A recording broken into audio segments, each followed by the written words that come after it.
پچھلی دفعہ ہم نے پڑھا تھا کہ جب واپس خانقاہ میں آئے یعنی سفر سے واپسی ہو تو پھر اس کو کیا کرنا چاہیے. اب وہ بتا رہے ہیں یعنی ڈفرینٹ ہے، پچھلے موضوع سے بالکل الگ موضوع ہے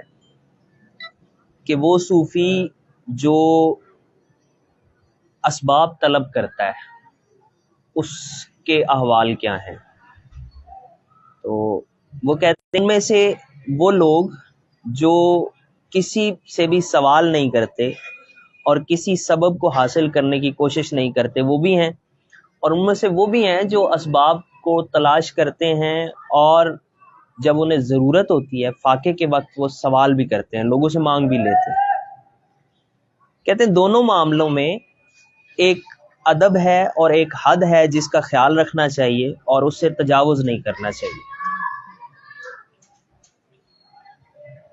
اچھا، کہتے ہیں کہ جب کسی فقیر کے ذہن میں یا دل میں یہ وسوسہ آئے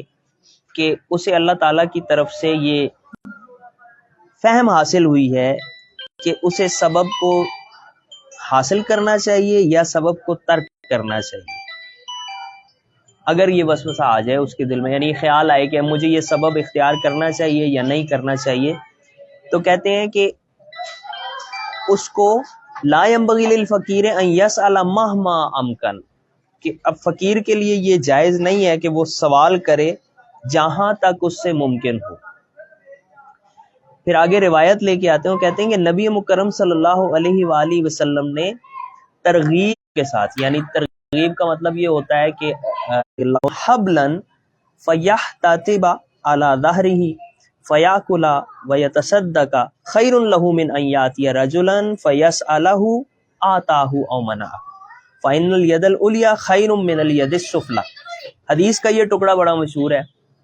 کہ فإن الید العلیٰ خیر من الید السفلی، کہ اوپر والا ہاتھ نیچے والے ہاتھ سے بہتر ہے. ساروں نے سنا ہوتا ہے. پوری روایت یہ ہے کہ تم میں سے کوئی شخص کے لیے یہ اگر کرے کہ وہ جائے رسی لے اور وہ لکڑیاں کاٹے اور لکڑیاں اپنی پیٹھ پہ لاد کے لائے یعنی بیچے ان کو، فیاکلا و یتصدق، اور اس سے وہ کھائے پیے اور اس سے اپنے اوپر خرچ کرے، تو یہ اس سے بہتر ہے کہ کوئی شخص کسی شخص کے پاس آئے اور اس سے سوال کرے اور پھر وہ اسے عطا کرے یا اسے نہ عطا کرے، تو وہ اس کی مرضی ہوگی نا جب سوال کیا تو اس سے بہتر ہے کہ کوئی شخص لکڑیاں کاٹ کے لائے اور وہ اسے بیچے اور پھر اس سے کھائے، کیونکہ دینے والا ہاتھ لینے والے ہاتھ سے بہتر ہے. تو شیخ صالح ابو ذرا طاہر بن ابی الفضل حافظ مقدسی کہتے ہیں کہ مجھے میرے والد نے بتایا، انہوں نے کہا کہ مجھے ابو محمد السیرفی نے بتایا بغداد میں، انہوں نے فلاں سے پوچھا، انہوں نے فلاں کو بتایا وغیرہ وغیرہ، پوری سند ہے آگے. کہتے ہیں کہ ہلال بن حسین سے میں نے سنا کہ میں مدینہ آیا اور میں ابو سعید کے ہاں ٹھہرا، فضمنی وإیاہ المجلس، تو میں اور وہ ایک ہی مجلس میں بیٹھے ہوئے تھے. اب یہ ہلال بن حسین نے بتایا کہ ابو سعید کے گھر آیا، ان کے پاس بیٹھا ہوا تھا. تو ابو سعید کہتے ہیں آگے، وہ اپنا قصہ بیان کرتے ہیں کہ ایک دفعہ میں نے گھر میں صبح کی اور ایسے حالت میں صبح کی کہ میرے پاس کھانے کے لیے کچھ نہیں تھا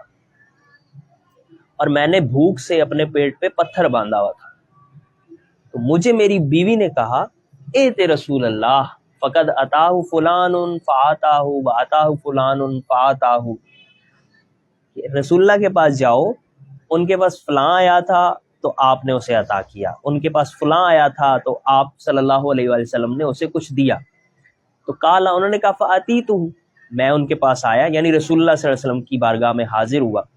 وقلت التمس شیئا فذهبت اطلب فانتهيت الى رسول اللہ وهو يخطب ويقول، میں نے یہ سوچا، یعنی انہوں نے کہا کہ وقل، تو میں نے کہا کہ میں ان سے کسی چیز کی التماس کروں گا، میں ان کے پاس گیا تاکہ میں ان سے کچھ طلب کروں. تو میں جب ان کے پاس پہنچا تو رسول اللہ صلی اللہ علیہ وسلم خطبہ دے رہے تھے اور فرما رہے تھے کہ من یستعف یعفہ اللہ ومن یستغنی یغنہ اللہ، جو مانگتا ہے یعنی کسی سے کچھ طلب کرتا ہے تو اللہ تعالیٰ اس کی طلب پوری کرتا ہے، اور جو غنی ہو جاتا ہے یعنی نہیں مانگتا اللہ تعالیٰ اسے غنی کر دیتا ہے. وَمَنْ سَأَلَنَا شَيْئًا فَوَجَدْنَاهُ آتَيْنَاهُ وَوَاسَيْنَاهُ، جو ہم سے کسی چیز کا سوال کرتا ہے تو اگر ہمارے پاس وہ موجود ہو تو ہم اسے دیتے ہیں، وَوَاسَيْنَاهُ، اور ہم اس کی دلداری کرتے ہیں یعنی اس کی غمخواری کرتے ہیں، وَمَنِ اسْتَعْفَ عَنْهُ وَاسْتَغْنَى فَهُوَ أَحَبُّ إِلَيْنَا مِمَّنْ سَأَلَنَا، اور جو اس سے بچ جاتا ہے اور مستغنی ہو جاتا ہے یعنی مانگتا نہیں ہے، تو وہ شخص ہمارے لیے اس شخص سے زیادہ پیارا ہوتا ہے یا محبوب ہوتا ہے جو ہم سے سوال کرتا ہے۔ تو اب ابو سعید کہتے ہیں کہ فرجعت وما سألتہ، میں لوٹ آیا، میں نے رسول اللہ سے سوال نہیں کیا، فرزقنی اللہ تعالی، اللہ تعالیٰ نے مجھے رزق دیا، حتی ما علم اہل بیت من الانصار اکثر اموالا منہ، پھر کہتے ہیں کہ انصار میں کوئی گھر بھی ایسا نہیں تھا جو ان سے زیادہ دولت مند ہو۔ اب آپ دیکھیں رسول اللہ صلی اللہ علیہ وآلہ وسلم سے بھی انہوں نے حاجت طلبی نہیں کی۔ واما من حیث الترغیب والتحذیر، اب یہ تو ترغیب والی باتیں تھیں کہ یعنی اس شخص کے لیے فوائد کیا ہیں جو نہیں مانگتا۔ اب ترغیب اور تحذیر والی بات ہے کہ رسول اللہ صلی اللہ علیہ وسلم سے روایت ہے کہ آپ نے فرمایا کہ لا تزال المسألۃ بأحدکم حتی یلقى اللہ ولیس فی وجہہ مزعۃ لحم، تم میں سے جو سوال کرتا ہے نا وہ سوال کرتا رہے گا یہاں تک کہ وہ اللہ تعالیٰ کے پاس اس حال میں پہنچے گا کہ اس کے چہرے پہ گوشت نہیں ہوگا۔ وروا ابو ہریرہ رضی اللہ تعالیٰ عنہ قال قال رسول اللہ صلی اللہ علیہ وسلم لیس المسکین الذی ترده الاکلۃ والاکلتان والتمرۃ والتمرتان ولکن المسکین الذی لا یسأل الناس ولا یفتن بمکانہ فیعطى، مسکین وہ نہیں ہوتا جو جس کے گھر ایک وقت کا کھانا نہ ہو یا 2 وقت کا کھانا نہ ہو یا اس کے پاس 1 کھجور نہ ہو یا 2 کھجوریں نہ ہو،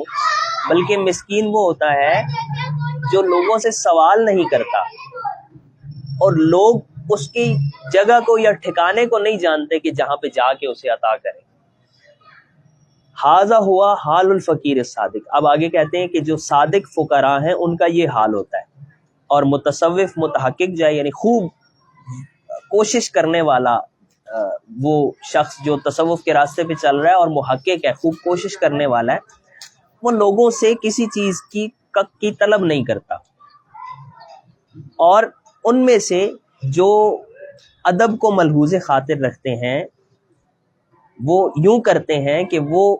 حتی الوسع حتی الامکان وہ بچتے ہیں، چونکہ انہیں اللہ سے حیا آتی ہے کہ ان یسألہ شیئا من امر الدنیا، کہ وہ اللہ سے بھی دنیا کے معاملے میں کسی چیز کو طلب کرے۔ یعنی متصوفین جو اچھے صوفی ہیں، محقق صوفی ہیں، ان کا حال تو یہ ہے کہ وہ اللہ تعالیٰ سے بھی دنیاوی معاملات میں کسی چیز کو طلب نہیں کرتے، انہیں حیا آتی ہے اللہ سے۔ حتیٰ اذا ہمت النفس بالسؤال تردہ الحیبہ، یہاں تک کہ جب ان کا نفس کہتا ہے نا اللہ سے مانگو اللہ سے مانگو اللہ سے مانگو، تو کیا ہوتا ہے کہ حیبت ان کو رد کر دیتی ہے، اللہ پاک کی حیبت، اس کا وقار، اس کا جلال انہیں سوال کرنے سے روک دیتا ہے۔ وَيَرَى الْإِقْدَامَ عَلَى السُّؤَالِ جُرْأَةً، اور وہ سوال کرنے کو جرت اور بے ادبی اور بدتمیزی پہ محمول کرتے ہیں۔ فَيُؤْتِيهِ اللَّهُ عِنْدَ ذَلِكَ مِنْ غَيْرِ سُؤَالٍ، تو جب ایسی کیفیت ہو جاتی ہے تو اللہ تعالیٰ پھر انہیں بغیر سوال کیے عطا کر دیتے ہیں۔ سبحان اللہ۔ جیسے کہ حضرت ابراہیم خلیل اللہ سے نقل کیا جاتا ہے کہ حضرت ابراہیم علیہ السلام کے پاس جبریل آئے اور وہ نمرود نے انہیں پھینکا تھا منجنیق سے اور وہ ہوا میں تھے، ابھی آگ میں گرے نہیں تھے، تو قبل ان یصل الی النار فقال هل لک من حاجہ، کوئی ضرورت ہے، کوئی حاجت ہے آپ کی؟ تو انہوں نے کہا اما الیک فلا، اگر تیری ضرورت کی بات ہے تو مجھے تیری ضرورت نہیں۔ فقال لہ فسل ربک، اب جبریل نے انہیں کہا کہ اپنے رب سے سوال کرے۔ فقال حسبی من سوالی علمہ بحالی، یہ بڑا مشہور قول ہے اور بہت خوبصورت بات ہے کہ مجھے میرے سوال نے یعنی میرے سوال کرنے سے مجھے روک دیا ہے اس بات نے کہ مجھے پتہ ہے کہ وہ اللہ میرے حال سے واقف ہے۔ علمہ بحالی یعنی اللہ کا میری حالت سے، میرے احوال سے خبردار ہونا میرے لیے کافی ہے کہ میں اس سے سوال کروں. وقد یدعف عن مثل ھذا فیس اللہ عبودیہ. اب کہتے ہیں کہ بعض اوقات ایسے ہوتا ہے کہ صوفی بیچارہ نا بھوک کاٹ کاٹ کے بہت کمزور ہو جاتا ہے، اور اس صورت میں وہ اللہ تعالیٰ سے یہ سوال کرتا ہے کہ یا اللہ اب مجھ میں عبادت کی توفیق نہیں رہی، یعنی ہمت نہیں رہی کہ میں تیری عبادت کر سکوں. تو وہ سوال کرتا ہے، عبودیت کے لیے طاقت طلب کرتا ہے اللہ سے کہ یا اللہ مجھے یہ طاقت دے، مجھے ہمت دے کہ میں تیری عبادت کر سکوں. اور وہ مخلوق سے سوال نہیں کرتا. فَيَسُوقُ اللَّهُ إِلَيْهِ قِسْمٌ مِّن غَيْرِ سُؤَالٍ، تو اللہ تعالیٰ مخلوق میں سے کسی چیز کو، یعنی روٹی کپڑا پانی کی صورت میں اس کو بغیر سوال کیے پہنچا دیتا ہے. کہتے ہیں کہ بعض صالحین کی بات ہم تک پہنچی ہے کہ انہوں نے یہ فرمایا کہ جب فقیر اپنے نفس میں کسی چیز کا مطالبہ پائے تو وہ اس مطالبے سے خالی نہ ہو رہا ہو، یعنی لا تخلو تلک المطالبہ، لیکن یہ ہے کہ ان تکون رزق یرید اللہ یسوقہ الیہ. بعض اوقات وہ اپنے آپ کو اس مطالبے سے خالی نہ کر رہا ہو تو اللہ تعالیٰ اس کو کسی رزق کی طرف بھیج دیتے ہیں، یعنی اس کو کسی ضرورت یا حاجت جہاں اس کی پوری ہو اس طرف اسے بھیج دیتے ہیں. فتنبہ نفس لہ، تو اس کے نفس کو متنبع کر دیا جاتا ہے. یعنی مطلب یہ ہے کہ اگر کسی صحیح فقیر کے دل میں کسی سے سوال کرنے کا یا کسی حاجت کا مطالبہ پیدا ہو رہا ہے تو اصل میں اس کی وجہ یہ ہے کہ اللہ تعالیٰ نے اس کے لیے وہ رزق لکھا ہے، ان قریب وہ اسے اس تک پہنچائیں گے، تو پہلے ہی اسے تنبیہ ہو جاتی ہے. فقط تطلع نفوس بعض الفقراء الی ما سوف یحدث، کیونکہ بعض صوفی ایسے ہوتے ہیں جو مستقبل کی باتیں جنہیں پتہ لگ جاتی ہیں. وکأنھا تخبر بما یکون، اور گویا کہ یہ جو مطالبہ ان کے دل میں پیدا ہو رہا ہے یہ انہیں خبر دی جا رہی ہے کہ مستقبل میں ایسے ہوگا. وَإِمَّا أَن يَكُونَ ذَلِكَ عُقُوبَةً لِذَنبٍ وَجَدَ مِنْهُ، یا تو پھر یہ ہوگا کہ یہ مطالبہ کسی گناہ کی سزا کی وجہ سے پیدا ہو. تو جب فقیر یہ پائے کہ یہ کسی گناہ کی سزا کی وجہ سے پیدا ہو رہا ہے تو الحت النفس بالمطالبۃ، اور اس کے نفس کو وہ مطالبہ اس کے ساتھ جڑ جائے تو فلیکم ویسبغ الوضوء ویصل رکعتین ویقول، تو اب اسے چاہیے کہ وہ کھڑا ہو، وضو کرے، 2 رکعتیں نماز پڑھے اور کہے کہ اے رب اگر یہ مطالبہ میرے کسی گناہ کی سزا میں ہے تو میں تجھ سے استغفار کرتا ہوں اور تیری طرف رجوع کرتا ہوں، اور اگر یہ کسی ایسے رزق کے سبب ہے جو تو نے میرے لیے مقدر کر دیا ہے تو فعجل وصولہ الیہ، تو اس کے میرے تک پہنچنے کو جلدی کر دے. مطلب یہ ہے کہ اگر مطالبہ نفس میں پیدا ہوگا تو وہ 2 صورتوں میں سے کسی ایک صورت کی وجہ سے ہوگا. دونوں صورتوں میں جو مطالبہ پیدا ہو رہا ہے اس کے نتیجے میں صوفی کو 2 رکعت نماز پڑھنی چاہیے اور اللہ سے دعا کرنی چاہیے، یہ عمل کرنا چاہیے. فَإِنَّ اللَّهَ تَعَالَى يَسُوقُهُ إِلَيْهِ إِنْ كَانَ رِزْقُهُ وَإِلَّا فَتَذْهَبُ الْمُطَالَبَةُ عَنْ بَاطِنِهِ. تو اگر تو وہ کسی سزا کی وجہ سے ہوگا تو اللہ اسے معاف کریں گے، اس کے دل سے اس چیز کا مطالبہ نکل جائے گا، اور اگر وہ مستقبل کی خبر ہوگی تو اللہ تعالیٰ اس رزق کو اس تک پہنچا دے گا. فشان الفقیر ان ينزل حوائجہ بالحق. اب یہاں پہ وہ کنکلوڈ کرتے ہیں کہ فقیر کی شان یہ ہے کہ وہ اپنی حاجتوں کو حق کے ساتھ جوڑ دیتا ہے، یعنی حق کے علاوہ کسی اور سے حاجت طلبی نہیں کرتا. فَإِمَّا أَن يَرْزُقَهُ الشَّيْءُ أَوِ الصَّبْرُ أَوْ يَذْهَبَ ذَلِكَ عَنْ قَلْبِهِ، تو یا تو وہ اسے کسی چیز کا رزق عطا کر دے گا یا اسے صبر عطا کرے گا یا پھر اس کے دل سے وہ مطالبہ ہی نکل جائے گا. فَلِلَّهِ سُبْحَانَهُ وَتَعَالَى أَبْوَابٌ مِّن طَرِيقِ الْحِكْمَةِ وَأَبْوَابٌ مِّن طَرِيقِ الْقُدْرَةِ. اب یہاں پھر حکمت اور قدرت دونوں کی بات آ گئی کہ اللہ تعالیٰ کے ہاں دروازے ہیں، کچھ اس کی حکمت پہ مبنی ہے، کچھ اس کی قدرت پہ مبنی ہے. یا تو طریق حکمت سے کوئی دروازہ کھل جائے گا یا پھر طریق قدرت سے کوئی دروازہ کھل جائے گا. یعنی طریق حکمت سے دروازہ کھلنے کا مطلب یہ ہے کہ مجھے کسی چیز کی شدید ضرورت ہے تو عدنان صاحب مجھے لا کے دے دیں گے بغیر مانگے. اور طریقے قدرت یہ ہے کہ یہ میں یہاں سے اٹھاؤں گا اور یہاں نیچے سے میری مطلوبہ چیز نکل آئے گی. کیسے؟ وہ کہتے ہیں کہ جیسے حضرت مریم علیہ السلام کے پاس یہ رزق آیا کرتا تھا. تو کلما دخل علیہ زکریا المحراب، یہ اب قرآن مجید کی آیت ہے کہ جب بھی زکریا علیہ السلام محراب میں ان کے پاس آتے،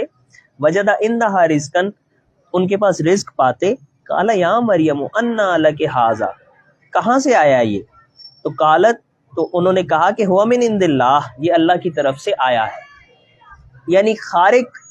معجزاتی طور پہ، کراماتی طور پہ پھر اللہ تعالیٰ انہیں عطا کرتے. کہتے ہیں جی بعض فقراء سے حکایت کی جاتی ہے کہ انہوں نے کہا کہ جات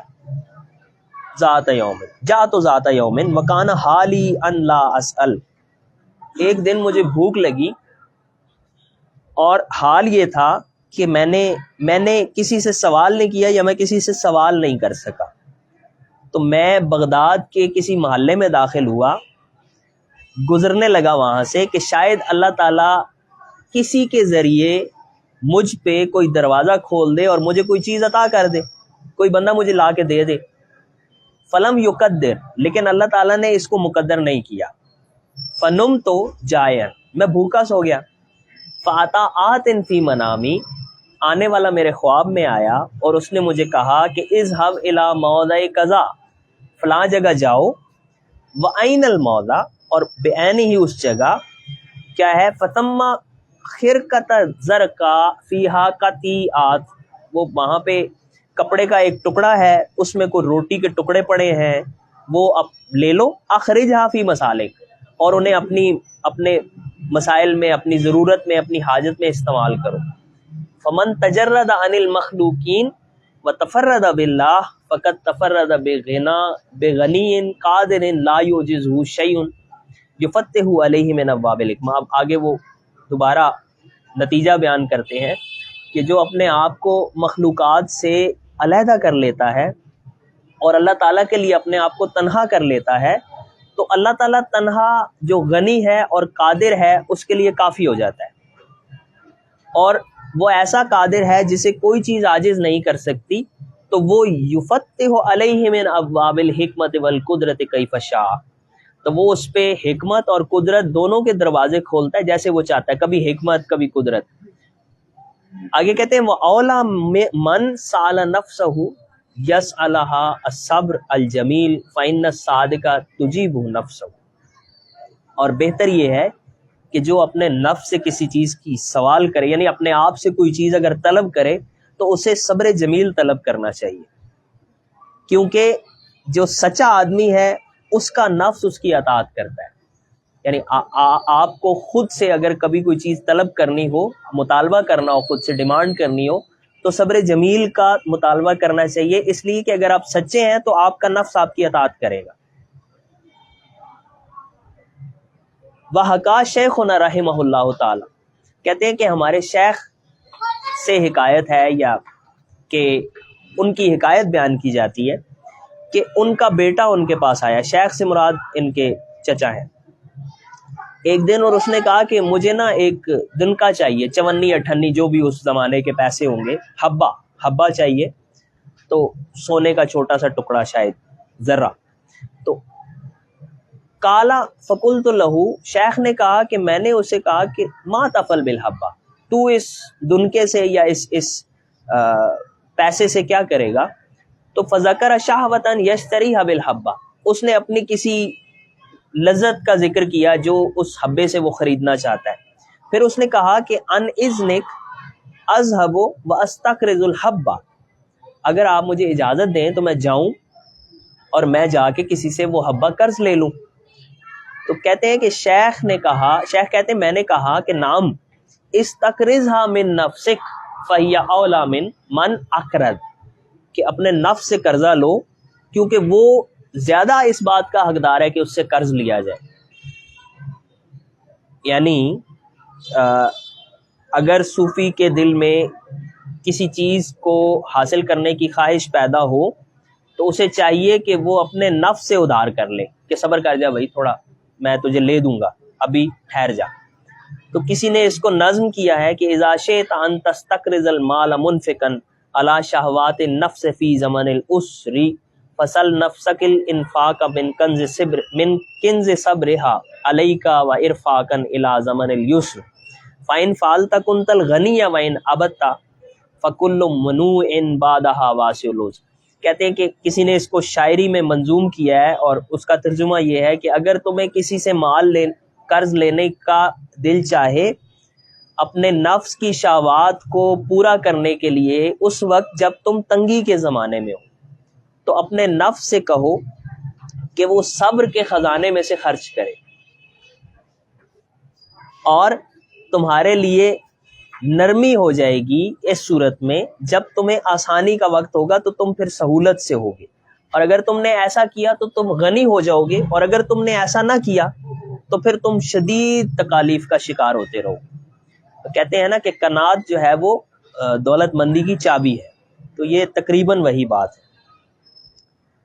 فَإِذَا اسْتَنْفَذَ الْفَقِيرُ الْجُهْدَ مِنْ نَفْسِهِ وَأَشْرَفَ عَلَى الضَّعْفِ وَتَحَقَّقَتِ الظُّلْمِ۔ اب کہتے ہیں کہ جب بندہ فقیر آدمی اپنے نفس کے ساتھ خوب جہاد بھی کر لے اور پھر اس کے بعد وہ بیچارہ کمزور ہو جائے اور ضرورت بہت شدت کے ساتھ متحقق ہو جائے، اور تو پھر وہ اپنے مولا سے سوال کرے، یعنی اللہ سے سوال کرے، اور اللہ تعالیٰ اس کے لیے کوئی چیز مقدر بھی نہ کرے، اور اس کے پاس اتنا وقت بھی نہ ہو کہ وہ کوئی کام کاج کر کے کمائی کر سکے، تو پھر اس وقت اس کے لیے جائز ہے کہ وہ کسی کا دروازہ کھٹکھٹائے اور اس سے سوال کرے۔ یعنی اتنی شرطوں کے بعد جب فقیر کی اپنے نفس سے جد و جہد جو ہے وہ کر کے تھک جائے اور وہ بہت کمزور ہو جائے، یعنی اب 8 دن گزر گئے، 6 دن گزر گئے، کھانا نہیں کھایا، اور ضرورت بہت شدت سے متحقق ہو جائے، اور وہ اپنے اللہ سے سوال کرے لیکن اللہ تعالیٰ اس کے لیے کسی چیز کو مقدر نہ کرے۔ مقدر کرنے کا مطلب یہ ہے کہ اللہ تعالیٰ معجزاتی یا کراماتی طور پہ اسے کچھ عطا نہ کرے، اور اس کے پاس اتنا وقت بھی نہ ہو یا اتنی توفیق نہ ہو کہ وہ جائے کمائے اور پھر حاصل کرے، تو پھر وہ کسی کا دروازہ کھٹکھٹا سکتا ہے۔ وقت کان الصالحون یفعلون ذلک عند فاقتہم، اور صالح یا نیکوکار جو ہے جب انہیں فاقہ ہوتا تھا تو وہ یہ کام کیا کرتے تھے۔ نقل عن ابی سعید الخراز، ابو سعید خراز سے یہ نقل کیا جاتا ہے کہ ان کان یمد یدہ عند الفاقہ، جب ان کو فاقہ ہوتا تھا تو وہ ہاتھ پھیلا دیتے تھے اور کہتے تھے کہ شیئن للہ، اللہ کے لیے مجھے کچھ عطا کرو۔ حضرت ابو جعفر حداد جو حضرت جنید بغدادی کے استاد تھے، وہ بھی عشاء کے بعد نکلتے تھے، یعنی بین العشاءین تو مغرب اور عشاء کے درمیان نکلتے تھے، وَيَسَلُ مِن بَابٍ أَوْ بَابَيْنِ، ایک دروازے سے یا 2 دروازوں سے وہ مانگا کرتے تھے، طلب کرتے تھے۔ وَيَكُونُ ذَلِكَ مَعْلُومُ عَلَى قَدْرِ الْحَاجَةِ بَعْدَ يَوْمٍ أَوْ يَوْمَيْنِ، اور یہ کام وہ ہر 1 دن یا 2 دن کے بعد کرتے تھے۔ حضرت ابراہیم بن ادھم سے روایت کی جاتی ہے کہ وہ جامع مسجد بصرہ میں، یعنی بصرہ کی جامع مسجد میں اعتکاف میں بیٹھے رہے ایک مدت تک، اور وہ ہر 3 راتوں کے بعد 1 رات افطار کرتے تھے، یعنی 3 راتیں روزہ ہوتا تھا اور 4تھی رات وہ کھاتے تھے، اور جس دن انہوں نے افطار کرنا ہوتا تھا تو وہ دروازوں سے مانگ لیا کرتے۔ حضرت سفیان ثوری سے منقول ہے کہ وہ حجاز سے یمن کی طرف سفر کر رہے تھے، انہوں نے راستے میں کسی سے سوال کیا اور کہا کہ میں نے كنت اذکر لهم حدیثا فی الضیافہ فیقدم لی طعام فاتناول حاجتی، کہ میں نے ان سے بات کی، ضیافت کی، انہوں نے مجھے کھانا دیا، میں نے کھایا جتنی میری حاجت تھی، واترک ما یبقی، بچ گیا میں نے چھوڑ دیا، وقد ورد، اور حدیث میں آیا ہے کہ من جاء ولم یسأل فمات دخل النار، جو بھوکا رہا اور اس نے کسی سے سوال نہیں کیا اور وہ مر گیا تو وہ جہنم میں جائے گا۔ ومن عنده علم وله مع الله حال لا يبالي بمثل هذا بل يسأل بالعلم ويمسك عن السؤال بالعلم، اور جس کے پاس علم ہوتا ہے اور علم ہونے کے ساتھ ساتھ اس کی اللہ تعالیٰ کے ساتھ کوئی قربت بھی ہوتی ہے، تو کہتے ہیں کہ اس قسم کی چیزیں اس کے لیے پریشانی کا باعث نہیں بنتی۔ بلکہ وہ اپنے علم کی بنیاد پہ سوال کر لیتا ہے اور سوال سے رک جاتا ہے اپنے علم کی بنیاد پہ. جیسے انہوں نے پیچھے ایک بات بتائی، وَحَكَى بَعْضُ مَشَائِخِنَا عَنْ شَخْصٍ كَانَ مُصِرًّا عَلَى الْمَعَاصِي ثُمَّ انْتَبَهَ وَتَابَ وَحَسُنَتْ تَوْبَتُهُ وَصَارَ لَهُ. اچھا، کہتے ہیں جی کہ بعض مشائخ میں سے کسی شیخ نے حکایت بیان کی ہے ایک آدمی کی جو بہت گناہ گار تھا، پھر اسے تنبیہ ہوئی، اس نے توبہ کی اور اس نے اپنی توبہ بہت اچھی طرح سے کی اور اللہ تعالیٰ کے ساتھ اس کا ایک تعلق بن گیا، وہ اللہ والا ہو گیا. اس نے کہا کہ میں قافلے کے ساتھ حج کرنے کا میں نے ارادہ کیا، وَنَوِیتُ أَن لَا أَسْأَلَ أَحَدًا شَيْئًا، میں نے یہ نیت کی کہ میں کسی شخص سے کوئی سوال نہیں کروں گا، اور وَأَكْتَفِي بِعِلْمِ اللَّهِ بِحَالِي، اور میں اس بات پہ کفایت کروں گا کہ اللہ تعالیٰ کو میرے احوال کا علم ہے. تو کہتے ہیں جی کہ میں نے کئی دن راستے میں گزارے، اللہ تعالیٰ نے مجھ پہ پانی اور زیادہ سفر کا دروازہ کھول دیا ضرورت کے وقت. پھر وقف الامر، پھر یہ معاملہ ٹھہر گیا اور اللہ تعالیٰ نے کوئی دروازہ نہیں کھولا. فجعت وعطشت حتی لم یبق لی طاقت، پھر میں بھوکا ہو گیا، میں پیاسا ہو گیا، یہاں تک کہ میری طاقت ہی باقی نہیں رہی، میں چلنے سے عاجز رہ گیا اور میں قافلے سے پیچھے رہ گیا. تھوڑا تھوڑا چلتا رہا یہاں تک کہ قافلہ گزر گیا. میں نے اپنے دل میں کہا کہ اب یہ موقع ہے کہ القاء النفس الی التہلکہ، کہ میرا نفس اب ہلاکت کے قریب ہے، تو اب یہ وقت آ گیا ہے. اور اللہ تعالیٰ نے اپنے نفس کو ہلاکت میں ڈالنے سے منع کیا ہے، اور یہ اضطرار کا مسئلہ ہے، اور اضطرار کی حالت میں مجھے سوال کرنا چاہیے. تو کہتے ہیں کہ جب ہممت بالسؤال انبعث من باطنی انکار لحاظلہ، اب جب میرے دل میں اس سارے یعنی تعویل کرنے کے بعد میرے دل نے ہمت کرنا چاہیے کہ میں کسی سے سوال کروں، تو میرے اندر سے انکار نکلا، یعنی میں خود کو مانگنے پہ آمادہ نہیں کر سکا. اور میں نے کہا کہ عظیمتن عقدتها مع اللہ لا انقضها وہان علی الموت دون نقد عظیمتی. کہتے ہیں کہ اس نے یہ سوچا، یعنی میں نے یہ کہا خود سے کہ یہ کیسی بات ہے، میں نے تو اپنے اللہ سے عہد کیا تھا اور میں اس عہد کو نہیں توڑوں گا، اور اگر میں عہد کو نہیں توڑوں گا تو بے شک مجھے موت آ جائے. فقصدت شجرۃ وقعدت فی ظلها وطرحت راسی استراحا للموت وذهبت القافلہ. میں نے ایک درخت کا ارادہ کیا، اس کے نیچے بیٹھ گیا اور میں نے اپنے سر کو یوں ٹیک دیا کہ ٹھیک ہے اب موت آتی ہے تو آئے. قافلہ چلا گیا. میں اسی حالت میں تھا کہ میرے پاس ایک نوجوان آیا جس نے تلوار لٹکائی ہوئی تھی. اس نے مجھے حرکت دی، مجھے اٹھایا، اور اس کے ہاتھ میں ایک پیالہ تھا جس میں پانی تھا. اس نے مجھے کہا اشرب، پانی پیو. میں نے پانی پیا. پھر اس نے مجھے کھانا دیا اور اس نے مجھے کہا کھاؤ. میں نے کھانا کھایا. پھر اس نے کہا ترید القافلہ،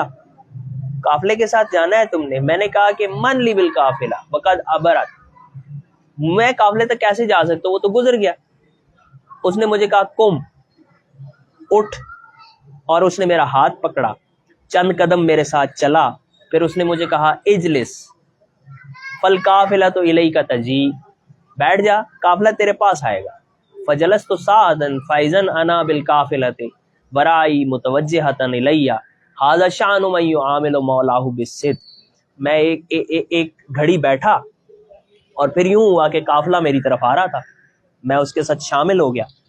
اب شیخ کہتے ہیں کہ یہ اس شخص کی شان ہے جو اپنے مولا کے ساتھ صادق ہے. کہتے ہیں کہ شیخ ابو طالب مکی رحمہ اللہ کہتے ہیں کہ بعض صوفیان اول قول رسول اللہ صلی اللہ علیہ وسلم احل ما اکل المؤمن من مکسب یدہ، کہ رسول اللہ صلی اللہ علیہ وسلم کے اس قول کو بہت اولیت دیتے ہیں کہ مومن اپنے ہاتھ سے کما کے جو کھاتا ہے وہ حلال ہے، یعنی بأنہ المسئلہ عند الفاقہ. اور شیخ ابو طالب اس تعویل کا انکار کرتے ہیں کہ اس اعتبار سے کہ کچھ صوفی ہے. یعنی جو کسب کے ساتھ کسی چیز کو مومن لیتا ہے، یعنی مانگ کے لیتا ہے یا کسی اسے ذریعے سے ملتی ہے یا کما کے لیتا ہے، تو وہ اس کے لیے حلال ہے۔ تو شیخ ابو طالب مکی اس بات کا انکار کرتے ہیں۔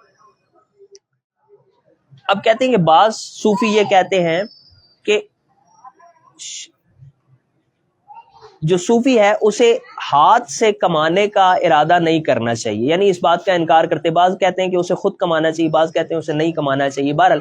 جو ابو طالب مکی نے اس بات کا انکار کیا ہے وہ اپنی جگہ درست ہے، لیکن بعض صوفی اس کے الٹ بھی کرتے ہیں۔ چونکہ جب آپ اللہ تعالیٰ کے لیے، شروع میں ہم نے پڑھا تھا کہ جب اللہ تعالیٰ کے لیے آپ اپنے آپ کو خالص کر لیتے ہیں تو پھر خالصیت یہ تقاضا کرتی ہے کہ آپ دنیا داری چھوڑ دیں۔ تو جب دنیا داری چھوڑ دی تو صوفیاء کے لیے کیا یہ جائز ہے کہ وہ اپنی کمائی یا ہاتھ کی کمائی نہ کریں؟ تو اس پہ صوفیاء کا اختلاف ہے، مختصر یہ ہے۔ عبداللہ بن عباس سے روایت ہے کہ قال ذالک وان خضرۃ البقل تترا فی بطنی من الحزال وقال محمد الباقر رحمہ اللہ قال وانه محتاج الی شق تمرہ۔ کہتے ہیں کہ حضرت موسیٰ علیہ السلام سے حکایت ہے، قرآن مجید کی آیت ہے کہ رب انی لما انزلت الی من خیر فقیر، کہ اے میرے رب میرے پاس کو حاجت بہت بہتر انداز میں نازل کر یا مجھے بھیج۔ تو اب حضرت عباس کہتے ہیں کہ یہ ایک وہ سبز رنگ کا پھل تھا جو انہیں ملا۔ محمد باقر کہتے ہیں کہ یہ کھجور تھی، اور آگے شیخ ابو عبد الرحمن سلمی نصر آبادی سے ہے کہ انہوں نے کہا کہ اس قول میں حضرت موسیٰ کلیم اللہ نے مخلوق سے سوال نہیں کیا، بلکہ انہوں نے سوال کیا ہے اللہ تعالیٰ سے۔ ولم یسل غذا النفس انما اراد سکون القلب، اور انہوں نے نفس کو یا پیٹ بھرنے کے لیے کسی چیز کو طلب نہیں کیا، بلکہ انہوں نے قلبی سکون کو طلب کیا تھا۔ تو قصہ مختصر یہ ہے جی کہ صوفی مخلوق سے نہیں مانگتا، ہاں صرف اس صورت میں مانگتا ہے کہ جب وہ سارا کچھ کر چکا ہو، پھر وہ ہلاکت کے قریب ہو، تو اس وقت وہ سوال کر سکتا ہے، جیسے 3-4 بڑے عظیم صوفیاء کے انہوں نے نام لیے ہیں کہ وہ کرتے تھے۔ لیکن آخر میں جو انہوں نے واقعہ بیان کیا ہے نا، وہ شخص والا اور قافلے والا، تو وہ شیخ کی اپنی رائے بتا رہا ہے کہ شیخ کے نزدیک کسی بھی حالت میں جو صادق ہے بندہ، اس کو اللہ کے علاوہ کسی اور سے طلب نہیں کرنا چاہیے۔ اس کے بعد یہ حضرت موسیٰ کی جو یہ قرآن مجید کی آیت ہے کہ حضرت موسیٰ نے طلب کیا، رزق طلب کیا اللہ تعالیٰ سے، تو اس پہ بحث کرتے ہوئے انہوں نے کہا کہ وہ اصل میں انہوں نے بھوک کی صورت میں نفس کے لیے غذا طلب نہیں کی تھی، بلکہ اطمینان قلب طلب کیا، کیونکہ اللہ تعالیٰ سے انہوں نے کہا کہ لما انزلت الی من خیر فقیر، بھلائی بھیج اپنے فقیر بندے کی طرف، محتاج بندے کی طرف۔ تو بھلائی کا تعلق غذا سے نہیں ہے، بھلائی کا تعلق اطمینان قلب سے ہے۔